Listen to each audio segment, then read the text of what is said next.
В Абхазии началась осенняя призывная кампания 2025 года. Согласно указу президента, с 1 октября по 31 декабря на военную службу призываются граждане Абхазии от 18 до 27 лет, не пребывающие в запасе и подлежащие призыву. С военной службы одновременно увольняются те, чей срок по призыву истек. Как обстоят дела с призывом в абхазскую армию? Популярна ли служба молодых людей? Обсудим с военным комиссаром республики Бесланом Тарба. Здравствуйте, Беслан Алексеевич. Здравствуйте.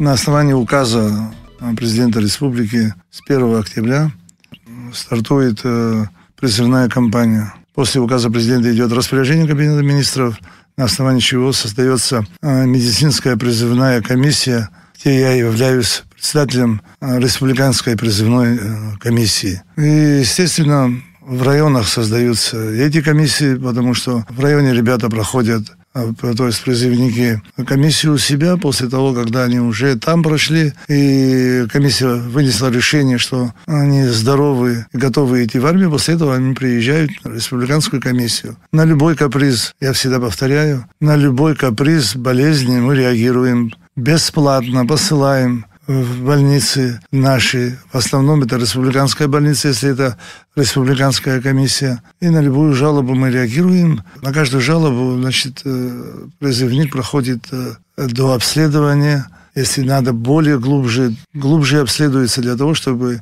он уже был в рядах вооруженных сил республики здоровым. Ну, уже практически такие мероприятия начались, то есть уже идут в районах. Комиссии у нас да? созданы на основании указа президента в районах. И призывные комиссии в районах уже начали работать. Председателем, естественно, на основании нашего закона, председателем призывных комиссий и призывной комиссии в районе является глава администрации района, потому что у него больше полномочий, что он является председателем комиссии, возможности у главы связаны с разными, как говорится, вопросами в районе. С повестки дня глава снимает все проблемы у себя в районе. Какова динамика, скажем так, количество призывников от года в год? Увеличивается, уменьшается? Вот что вы наблюдаете? План выполняется или же все-таки нет? С каждым годом, может, чуть-чуть тяжелее становится. Мы стараемся выполнить план. Можно сказать, что чуть-чуть не модно стало, наверное, в армии служить, потому что иногда получается так, что призывник может куда-то устроиться на работу, показывая свой военный билет, то есть или справку о том, что он прошел военную службу. И вот я хотел бы воспользоваться этим моментом и обратиться к руководителям всех структур при приеме на работу, чтобы первым вопросом ставить армейскую службу, то есть чтобы армейская служба являлась приоритетом для при поступлении на работу. Вы имеете в виду государственную службу? И на государственную службу. Хотя нет у нас в законе коммерческую службу, но коммерческую службу тоже абхазцы возглавляют. Я бы просто хотел бы чуть-чуть напомнить им о патриотизме. Тоже так же можно подходить к этому вопросу и при выборе, при конкурсе и так далее. Беслан Алексеевич, вы не сказали, какова динамика все-таки призыва в последние годы? Ну, в последнее время мы одинаково идем, но просто чуть-чуть с моды начала выходить. То есть сложнее, армейская служба, да. Призывать, скажем, молодых людей. Да, наши родители призывников, они тоже стали более демократичнее. Ну, естественно, всех интересуют и условия, и именно район, куда попадает. Раньше таких вопросов не возникало, я имею в виду раньше, в советское время. Ну, сегодня я, например, за, что он ближе к дому служил бы. Чем ближе, тем лучше. У него душа будет спокойна, не надо будет с района в район ехать на 40 дней, похороны и так далее. Скажите, вообще... Так отвечу на этот вопрос, значит. Какая работа, вы говорите, что сложнее, да, из года в год осуществлять призывную кампанию? Какая работа ведется все-таки с уклонистами? Каким образом вы работаете? Уговариваете, преследуете каким-то образом, ищете, ну и так далее. Что происходит вообще так? Ну, мы посылаем повестки районные. Многие, наверное, думают, что военный комиссар республики посылает повестки, потому что Если кому-то что-то не нравится, они военному комиссару звонят, как говорится, свои недовольства проявляют. Районный военный комиссар выписывает работники ЖКХ, главы администрации на местах.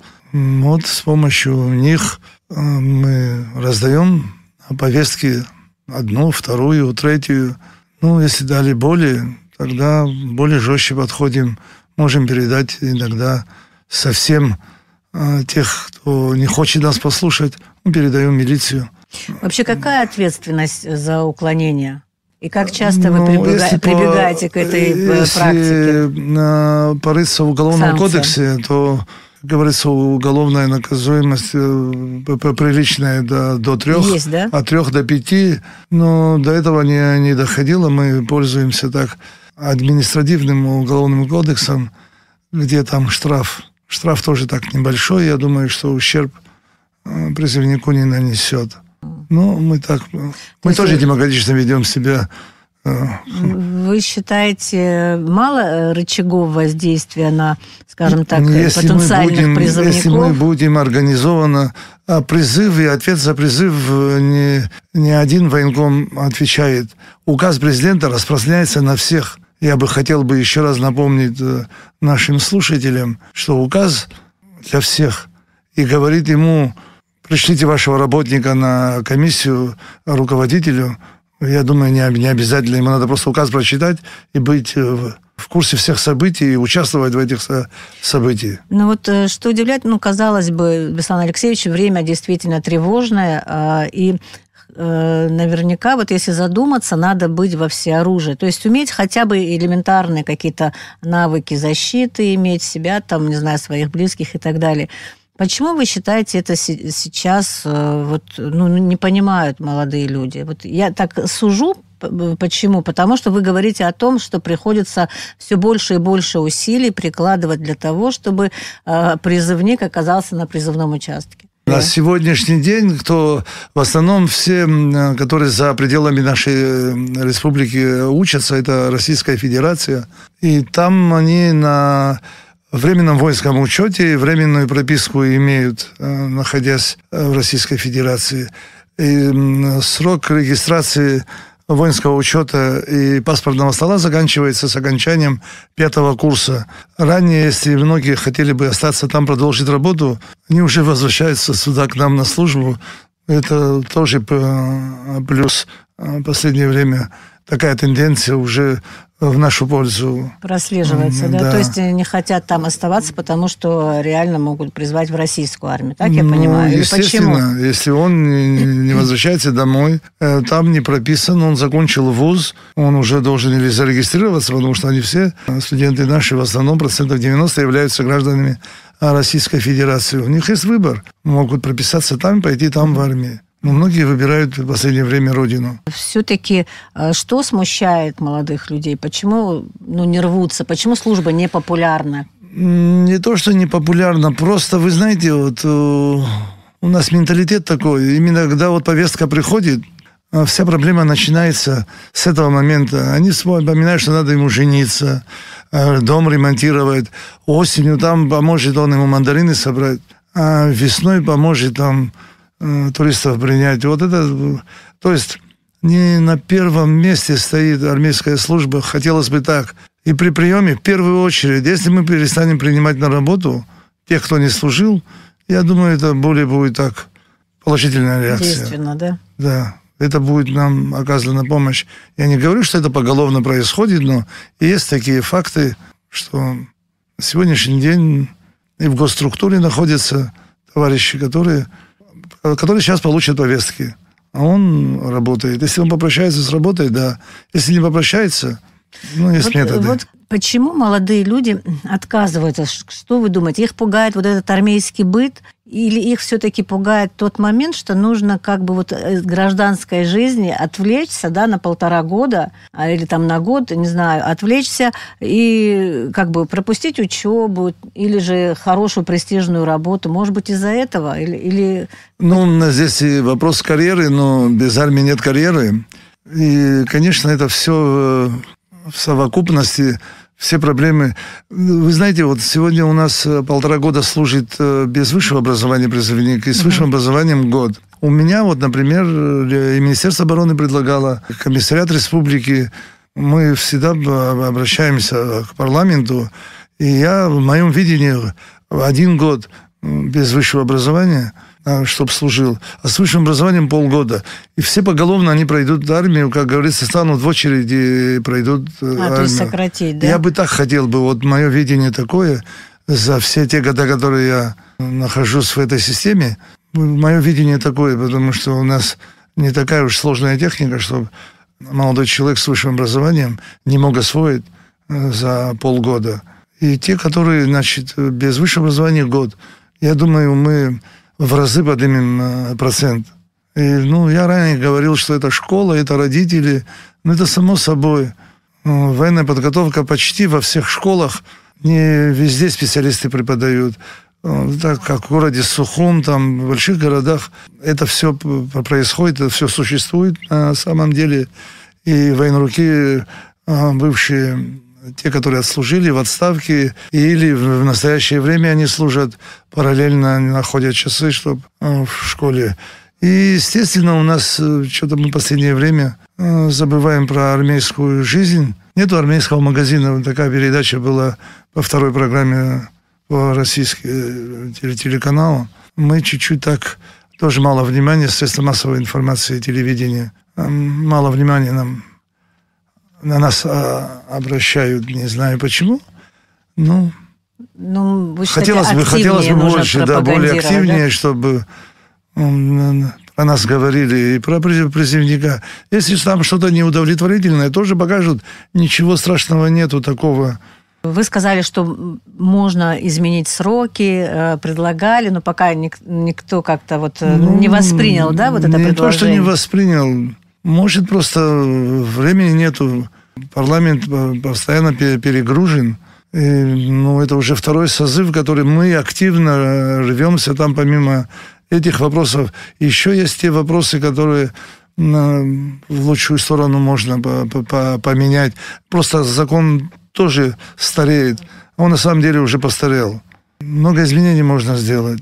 Это в пользу всего призывников, чтобы более комфортнее было. А что еще хотели бы изменить в законе, который касается призыва? Штраф. И я бы увеличил бы штраф, потому что старые 300 рублей никого не пугает.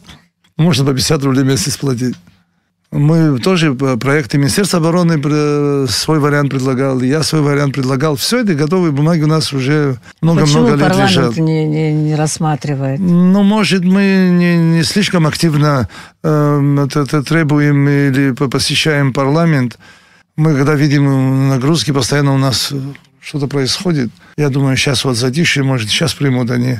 Сельскомитет по обороне, хороший депутат, парень наш друг возглавляет. Я думаю, что с его помощью мы продвинем. Или кто-то придет вместо меня, он продвинет. Каким навыкам сейчас может обучить абхазская армия? Интересно ли молодым людям обучаться там чему-то новому, такому специфично военному? Не то, что может там любой на гражданке, там тот же, допустим, с ружьем как-то пользоваться, научиться. Этот человек так может. Что может заинтересовать молодого человека? Вы знаете, мой бытность студент, который заканчивал физмат, мы его таким этим считали, что он с космоса. Сейчас я смотрю, молодежь идет с математикой, с физикой, с такими предметами, дружат и много. Вообще, кто тяжелые факультеты, тяжелые в том смысле, что где математика, где физика. И очень-очень большой процент ребят. И сейчас вы видите, идет война на Украине, и какую технику там применяют. Столько тысяч лет прошло, никто не мог догадаться, что маленький дрон может такой ущерб наносить. И на сегодняшний день у нас ребята, даже многие из них, которые по состоянию здоровья не служили в армии, они вернулись этой новой маленького размера техникой. Они занимаются, они не то что занимаются, они рисуют и пишут дронами на небе. Так вот я назову этими словами назову, потому что такие вот одаренные мальчики, кто по контракту, кто в срочной службе находится, а кто не попал в армию, но он вернулся, нашел себе место. Вот такие варианты тоже есть. Ну, дрон можно использовать сегодня везде, даже в деревню. Можно послать хлеб, а они туда взамен еще буйволиный мазон положат и в город пришлют. Не обязательно на войне использовать. А вот по поводу общей физической подготовки призывников, что бы вы сказали? Меняется от года в год их, скажем так, вот подготовка, их физические данные улучшаются, ухудшаются? И может ли армия как-то, скажем, исправить, допустим, вот как раньше, да, ходили молодые люди в армию, приходили там на 2 головы выше, как-то мощнее и так далее. То есть становились действительно мужественнее и так далее. Ну, раньше советская система, и с армии здоровые приходили, не только с армии, а с тюрьмы возвращались тоже физически подготовленные. Но сегодня мы наблюдаем, все вы видите, все мы выходим на берег, все массово начали ходить, и я везде вижу молодежь и призывного возраста, и до призывного, и после призывного возраста. Мы ходим, они бегают. Больше стало ребят и девушек, которые вот сегодня вот по берегу такое раньше вообще не замечалось. Ну что вы фиксируете? С каким здоровьем, с какими физическими данными приходят туда молодые люди, и с каким здоровьем они оттуда уходят из армии? Вы знаете, дети, много больных попадаются в армию, много сегодня болезней, и за которыми они не следят, или на черный день, или не имеют просто возможности полечиться. Некоторые в основном грыжа спины, это вообще, я не знаю, это полный он, неполный, очень частый случай по статистике, как вот я наблюдаю. Ну, желудок, само собой, мы питаемся неправильно, или как попало, кто как, но очень много больных с желудком. Мы даем отсрочки на полгода. Есть у нас такая статья, если у него более тяжелая болезнь желудка, на 3 года, это и с сердечными болезнями связано, на 3 года, через 3 года его перепризывают, переобследуют, если он уже, если у него раны зарубцевались, он идет служить. Ну, такие варианты тоже есть в нашей практике. Ну, очень. Ну, и тем более потом уже молодежь, что болит, он говорит. Он говорит вслух, и, естественно, мы посылаем на обследование. Мы перегружаем врачей, тех, которые участвуют в призывной комиссии, и на местах, потому что один и тот же призывник может их посетить по несколько раз в течение 2 месяцев. А у вас есть вообще статистика какая? Вот, сколько отбраковывается по состоянию здоровья? Естественно, мы каждые полгода пишем отчет, где все там расписано. Есть специальная форма отчета, где мы отчитываемся, сколько было больных, сколько комиссованных, сколько человек получили отсрочки, сколько получили по болезни, сколько получили отсрочки по семейному положению и так далее, и так далее. Все это фиксируется, все это мы отчитываемся и высшему руководству Министерства обороны. Как изменился, скажем так, армейский быт, условия службы? Как изменились за последнее время? Или они неизменные постоянно? Ну, вы знаете, наше дело, как говорится, до призывной ресурс. Мы общаемся, мы встречаемся с 14 лет. В 14 лет он проходит медицинскую призывную комиссию у себя на районе и получает паспорт гражданина Республики Абхазия. В армию идут уже, мы, как говорится, их сдаем по батальону, по полкам, кто кого забирает. И у каждого история, как говорится, разная. У кого-то условия лучше, у кого-то чем менее, у кого-то более. условиях, кто как говорится, в какую структуру попал. Ну, хотелось бы лучшего, мы стремимся к этому, планируем, чтобы создать более современные условия. Российская Федерация запрашивала, мы отчитывались, предлагали, планировали. Я думаю, что эти проекты утверждены.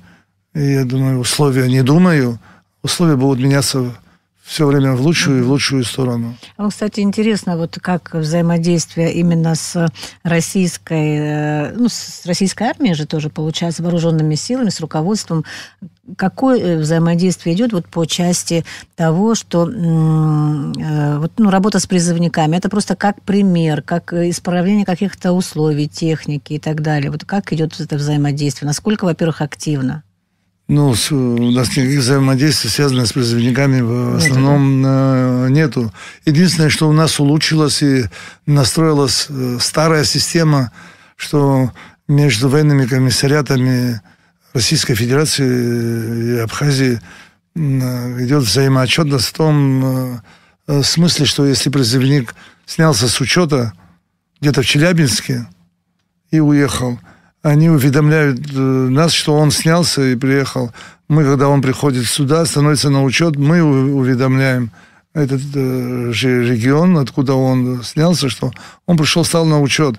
Потому что раньше можно было так, не раньше, вот после войны в один период такой, он мог сняться там с учета и остаться в воздухе, он в пути мог находиться лет 5. Сейчас уже такого нету уже. Такого нету. То есть есть взаимодействие по У информационно, нас есть где информационное взаимодействие между российскими военными комиссариатами и нашими комиссариатами. Естественно, мы в первую очередь, военный комиссариат республики получает извещение о погибших в СВО наших граждан, которые находятся в СВО. И мы, здесь контактируем с родителями.